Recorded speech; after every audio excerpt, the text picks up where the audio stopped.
শুভ সকাল বন্ধুরা। আজকে আমি তোমাদের সাথে শেয়ার করব একটি সুপাইন পশ্চার, তার নাম হচ্ছে উত্থিত পদাসন। তাহলে চলো আমি নিজে অভ্যাস করতে করতে উত্থিত পদাসনের পদ্ধতি, উপকারিতা এবং কন্ট্রাইন্ডিকেশন তোমাদের সাথে শেয়ার করি। প্রথমে সোজা হয়ে চিত হয়ে শুয়ে পড়তে হবে। তারপরে হাত দুটো শরীরের দুপাশে সোজাভাবে রাখতে হবে। পায়ের পাতা ভেতর দিকে থাকবে না, এভাবে বাইরের দিকে টান টান অবস্থায় রাখতে হবে।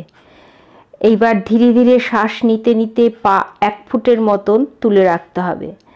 প্রথম অবস্থায় সাধ্য অনুসারে স্টে করবে, তারপরে ধীরে ধীরে সময় বাড়িয়ে 15 থেকে 20 সেকেন্ড স্টে করে থাকতে হবে এবং 4 থেকে 5 বার অভ্যাস করতে হবে।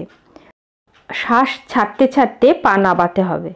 প্রত্যেকবার অভ্যাস করার পরে 3 থেকে 4 সেকেন্ড বিশ্রাম নিতে হবে।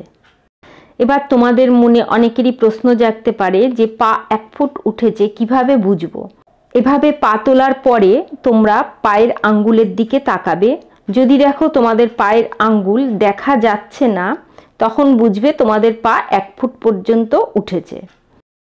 প্রথম অবস্থায় এই আসনটি করার সময় পা কাঁপে, কারুর কাঁপতে দেবে, নাবিয়ে ফেলবে না।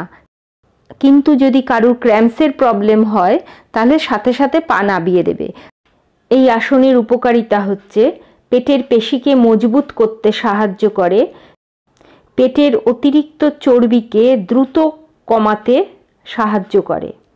অনেকের নাভি সরে যায়, সেই নাভি সরে যাওয়ার সমস্যাকে ঠিক করতে সাহায্য করে, হার্নিয়া সারাতে সাহায্য করে। নিয়মিত অভ্যাসে হার্নিয়া রোগের সম্ভাবনা হ্রাস পায়।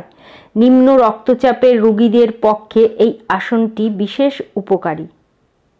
যাদের শরীরের নিম্নভাগ বেশি স্থূল, তারা প্রথমেই জোর দিয়ে আসনটি অভ্যাস করবে না।